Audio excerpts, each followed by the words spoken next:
Et nous sommes à présent dans Marché à thème où nous allons nous intéresser à la gestion d'un fonds ISR avec Frédéric Ponchon, gérant chez Sycomore Asset Management et notamment gérant du fonds Inclusive Jobs. Bonjour Frédéric Ponchon. Bonjour. Alors on va voir ensemble comment on gère finalement un fonds au quotidien avec cette règle ISR et dans ce cas précis, donc je rappelle Sycomore Inclusive Jobs, tout est dans le titre, hein. L'idée c'est de favoriser le recrutement et l'inclusion au sein d'entreprises européennes. Tout d'abord, une petite vision d'ensemble. L'ISR, on est sur une tendance de fond. On a vu une accélération l'année dernière avec notamment la pandémie. Vous l'avez senti, vous également, au niveau de la demande des investisseurs, cette tendance de fond ? Alors, je crois que ça fait plusieurs années, effectivement, qu'on sent très fortement ce besoin de sens dans l'épargne. Ça s'est manifesté surtout, je dirais, sur la partie environnementale. Bien sûr.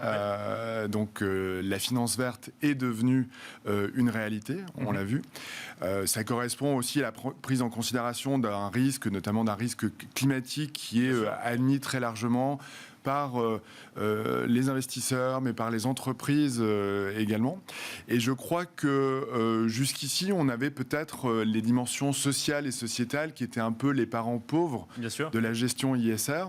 Et à mon sens, là, finalement, la crise de la Covid a permis aussi de s'intéresser davantage à ces sujets. Et on sent beaucoup d'intérêt aujourd'hui pour ces sujets sociétaux, et notamment celui des inégalités. Et les inégalités, à mon sens, c'est un risque systémique qui est aujourd'hui un petit peu sous-estimé. Et par les investisseurs et par les entreprises aussi, dans le cadre de la RSE par exemple. Alors, Sycomore Inclusive Jobs, du coup, alors j'ai donné quelques grands axes, hein, mais quelle est la raison d'être précisément du fonds ? En quoi c'est un fonds ISR du coup ? Alors, justement, le point de départ, c'est de se dire que l'emploi, c'est un des leviers essentiels de réduction des inégalités. D'accord, oui. C'est, du point de vue des objectifs de développement durable, un des vrais objectifs, le numéro 8, donc, travail décent des Nations Unies. Des Nations Unies, exactement. L'objectif numéro 8, donc travail décent et croissance économique, avec de manière très explicite le fait qu'il n'y a pas de recul de la pauvreté sans des emplois décents et correctement rémunérés. Et l'emploi, c'est dans ce sens-là que c'est une préoccupation, et ça devrait être une préoccupation de tous les investisseurs responsables.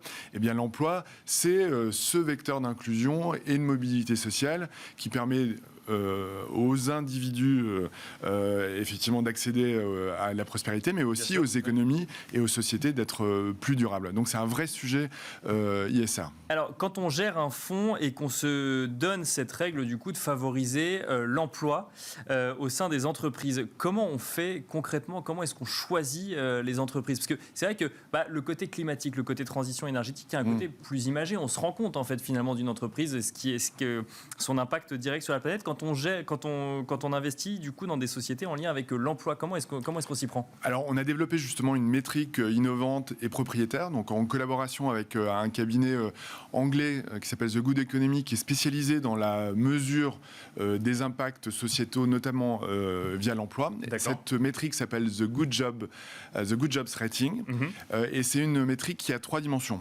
La quantité d'emplois, la qualité de ces emplois et la géographie de ces emplois. D'accord, ok. La quantité, donc on va regarder des choses comme la croissance du nombre d'emplois directs et indirects.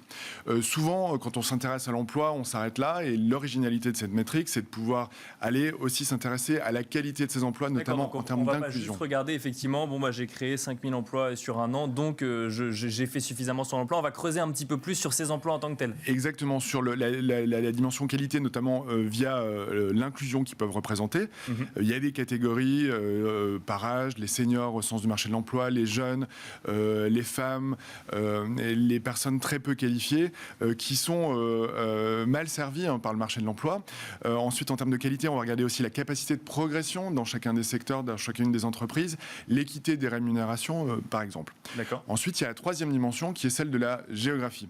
La géographie, on comprend bien que créer un emploi dans le centre de Paris, de Francfort ou de Londres, c'est pas la même chose que de créer un emploi dans un bassin économique qui en a a réellement besoin et où cet emploi va pouvoir avoir une traction sur l'économie locale qui va être plus importante. Donc on étudie aussi où sont les sièges sociaux, où l'emploi est offert, et on valorise davantage les entreprises justement qui sont dans ces endroits où on en a besoin vraiment. Donc en fait on rentre vraiment dans le détail et on va effectivement chercher finalement les entreprises qui font des efforts au-delà de mettre un emploi effectivement sur le marché du travail, 1, 10, 100 ou 1000.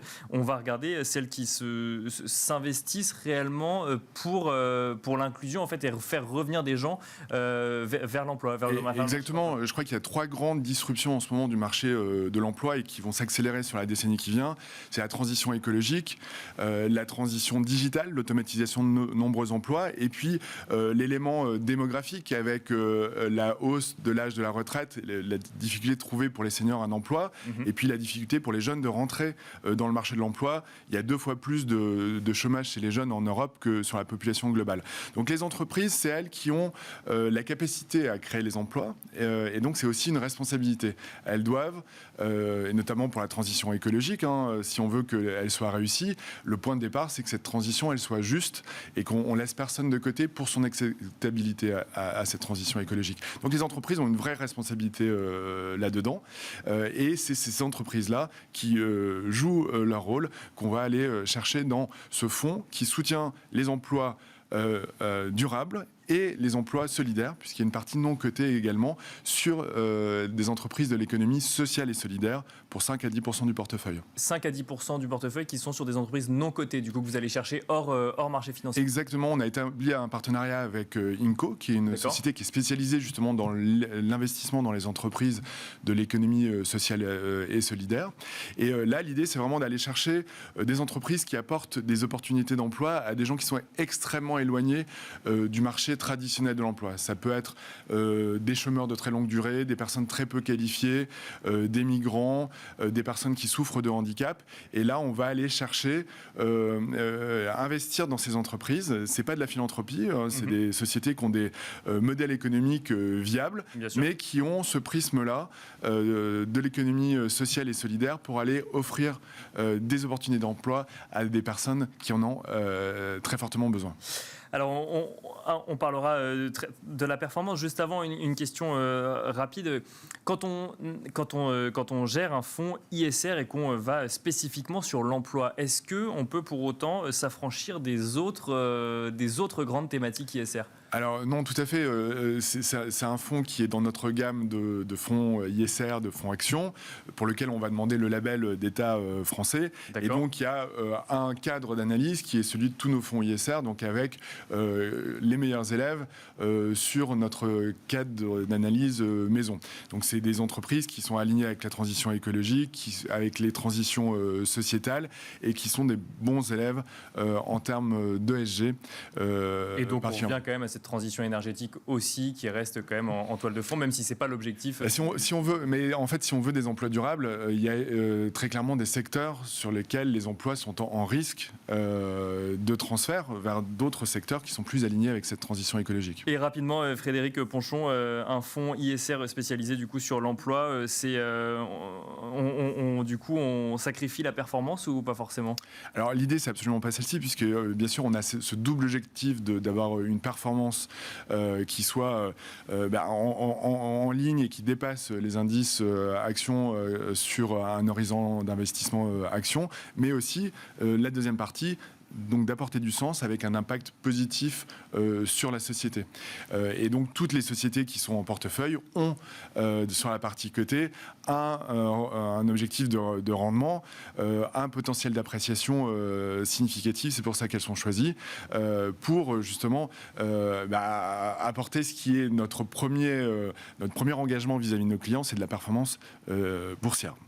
Merci beaucoup Frédéric Ponchon. Je rappelle du coup que vous êtes gérant chez Sycomore Asset Management et notamment gérant du fonds Sycomore Inclusive Jobs. Merci à vous également de nous avoir suivis en direct et je vous donne rendez-vous demain à 12h30 sur Bismart.